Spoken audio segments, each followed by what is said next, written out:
द्रव्यमान, द्रव्यमान को इंग्लिश में कहते हैं मास।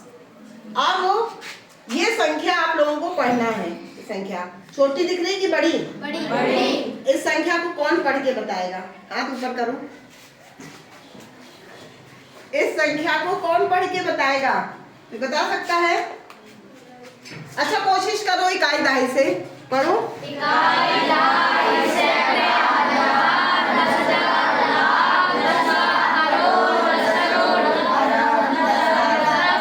और उसके आगे नहीं पढ़ पाओगे, है ना? और जबकि इतनी बड़ी संख्या है तो इन सब को पढ़ने के लिए एक सरल उपाय सोचा गया। क्या सोचा गया? कैसे पढ़ सकते हैं?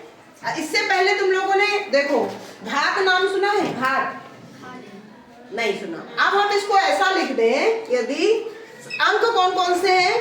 5, 9, 7। अब इसमें 0 गिनना है हमको, है ना? 1, 2, 3, 4, 5, 6, 7, 8, 9, 10, 11, 12, 13, 14, 15, 16, 17, 18, 19, 20, 21, 22 0 है। तो हम इसको क्या लिख सकते हैं? ये क्या लिखी है संख्या? आप तो पढ़ सकते हो ना? जी। 557 और लिख देंगे 10 की घात 22 और किलोग्राम यूनिट है तो किलोग्राम लिख दिया। अब पढ़ना सरल हो गया ना? जी। तो इसी पढ़ने की सरलता के लिए क्या यूज किया जाता है? घातांक और घात। ये जो रूप कहलाता है इसको क्या कहते हैं हम? घातांकीय रूप। अब देखो ये जो संख्या नीचे लिखी है क्या है? 10 और जो ऊपर लिखा है इसको क्या कहते हैं? घात। जो ऊपर लिखी है कि 10 का मतलब 22 बार गुना, 10 की घात 22 का मतलब 10 को 22 बार लिख के गुणा करना, है ना? तो 22 0 लग गए हैं। तो नीचे वाली संख्या कहलाती है आधार और ऊपर वाली संख्या ऊंचाई नहीं, घात कहलाती है। ठीक है। अब देखो एक सरल सा बताते हैं। इसको अगर हमको तोड़ना है, मान लो एक में कितने 0 हैं? 4। यदि हम इसको गुणनखंड के रूप में तोड़ना चाहें, सरलतम रूप में, तो क्या लिख सकते हैं? कितने 0 हैं? पहले ये देखो 4। तो हम 10 गुणे 10 गुणे 10 गुणे 10 तो कितना आएगा? इकाई दहाई सैकड़ा हजार 10,000। 10,000 को हम ऐसा लिख सकते हैं, मतलब 10 का, क्योंकि 4 0, 10 का 4 बार गुना करेंगे तो कितना आएगा? 10,000। ठीक है। तो ये हमने उसको सरलतम रूप में गुणनखंड के रूप में तोड़ दिया। ठीक है। अभाज्य गुणनखंड नहीं है लेकिन ये गुणनखंड है, तो 10,000 को हम ऐसा लिख सकते हैं।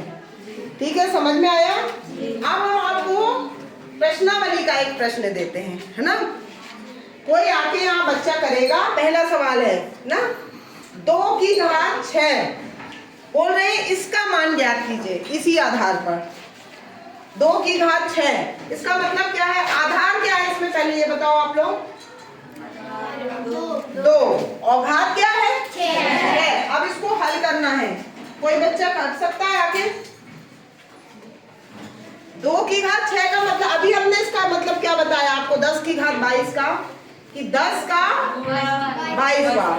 अब 2 की घात 6 मतलब 2 का गुणा कितनी बार? 6 बार। तो हम क्या करें? 2 को लिख दें 6 बार। ठीक है, गुणा के रूप में 1 2 3 4 5 और 6 लिख दिया। अब इसका गुणा कर देंगे तो 2 की घात 6 का मान प्राप्त हो जाएगा। देखो 2 दूनी 4 दूनी 4 दूनी 8 दूनी 16 दूनी 32 और 32 दूनी 64। Very good. तो कितना आ गया? 2 की घात 6 का मान 64। तो हमको ये घातांकीय रूप, ये कहलाता है घातांकीय रूप। घातांकीय रूप में लिखा था, हमने उसका मान ज्ञात कर लिया। अब बनेगा जी। अब कोई बच्चा आके करेगा जी। अगला सवाल है दूसरा, 9 की घात 3 पढ़ते कैसे हैं? 9 की घात 3 इसको कैसे पढ़ते हैं? 2 की घात 6। अब ये कौन सा बच्चा पहले कर सकता है? कोशिश। चलो आओ, अंकुश आएगा।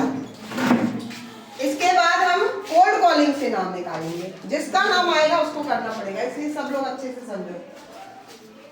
हाँ,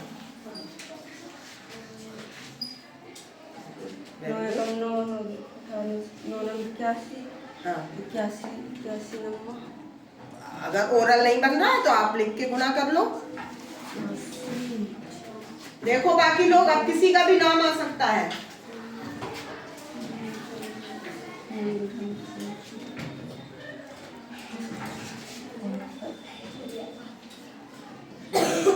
तो कितना आ गया? 729। 729 आया समझ में सबको? गुणा तो सबको बनता है ना, बनेगा? चलो अब अगला बच्चा आएगा। अब हम रजिस्टर से देख के रोल नंबर से बताएंगे, वो बच्चा आएगा, ठीक है? अगला सवाल है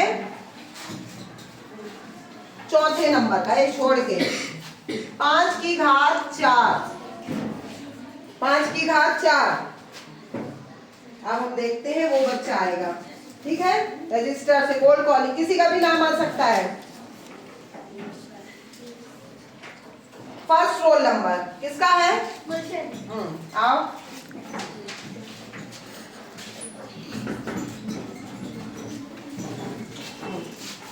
बनेगा? सब लोग देखो, किसी का भी नंबर आ सकता है, ध्यान से। यस,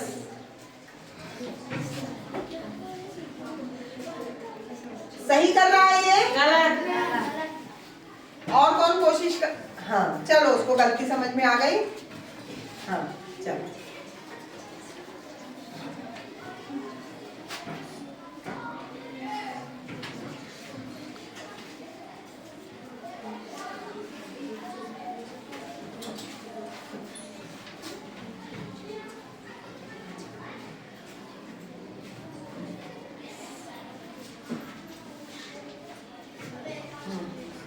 लिख दो जितना आया बराबर के बाद। चलो सही है ना? गुणा सही है, वेरी गुड। तो ये समझ में आया कैसे मान निकाल सकते हैं जब घात के रूप में लिखा हो? जी। हाँ निकाल सकते हो ना? जी। चलो एक सवाल और यहाँ करते हैं हम, है ना? बहुत सरल सा है। दूसरा सवाल,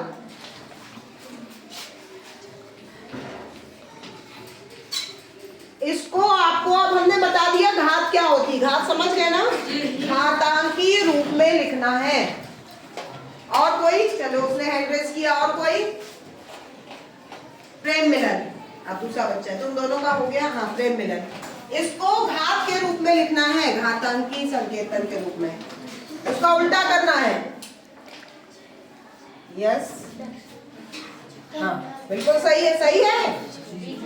6 का गुणा कितनी बार हो रहा था? 4 बार। तो 6 की घात क्या लिख देंगे? 4। ये वाले सवाल बन जाएंगे आपको। हाँ अब इसके आज का आखिरी सवाल, एक सवाल और कर लेते हैं, ठीक है? फिर इसके बाद होमवर्क मिलेगा आपको। अब इसको, अभी तो हमने छोटी सी संख्या लिखी थी, अब इसको घातांकी रूप में लिखना है। अभी आपको ये मान निकाला आपने, और कैसे लिखा था? ये घातांकी रूप में लिखा था, तो आपने मान ज्ञात किया। अब आपके पास एक निश्चित मान है और इसको घातांकी रूप में लिखना है, तो उसके लिए क्या करेंगे? किसका गुणा करेंगे? तो ये सोचने के लिए क्या करेंगे हम? अभाज्य गुणनखंड करेंगे। 6वीं क्लास में पढ़ा है आपने अभाज्य गुणनखंड? पढ़ा है? तो अभाज्य गुणनखंड करके हम सोचेंगे 512 कैसे आएगा, किस संख्या का गुणा करें आपस में, किन अभाज्य संख्याओं का, तो 512 आ जाए। किससे बनेगा? और कोई? और कोई बच्चा? चलो अंकुश आओ।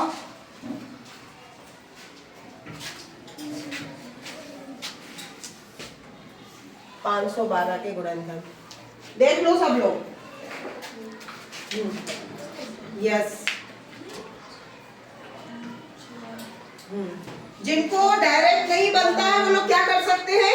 भाग कर सकते हैं। 512 में 2 का भाग करोगे, जितना भागफल आएगा वो वहां पर लिख दोगे।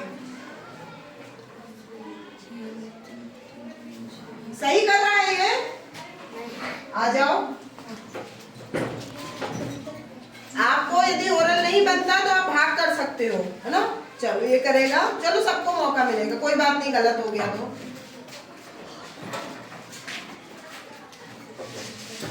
यस। अब सही हुआ। अगर आपको मौखिक भाग नहीं बन रहा है तो भाग कर सकते हो कॉपी में।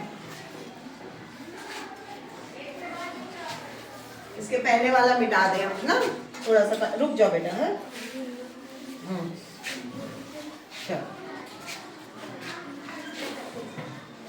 बाकी लोग देखते जाओ, ये सही कर रहा है बच्चा।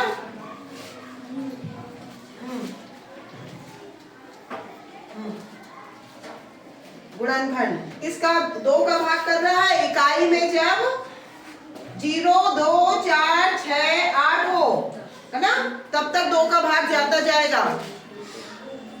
यहाँ 2 है, देखो 6, 8, 4, जितनी भी सम संख्याएं हैं सब में 2 का भाग जाएगा।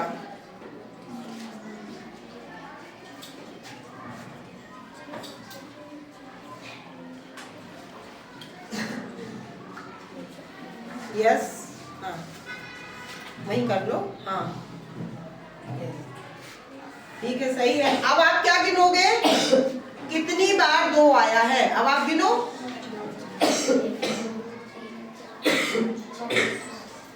9। तो इसको क्या लिख देंगे? 9 बार जब अपने 2 का गुणा किया तो कितना आया? 512। गुणनखंड का मतलब यही है। तो हम 512 को क्या लिख देंगे? 2 की घात 9। आया समझ में? इसके आगे के फिर हम आपको होमवर्क देंगे।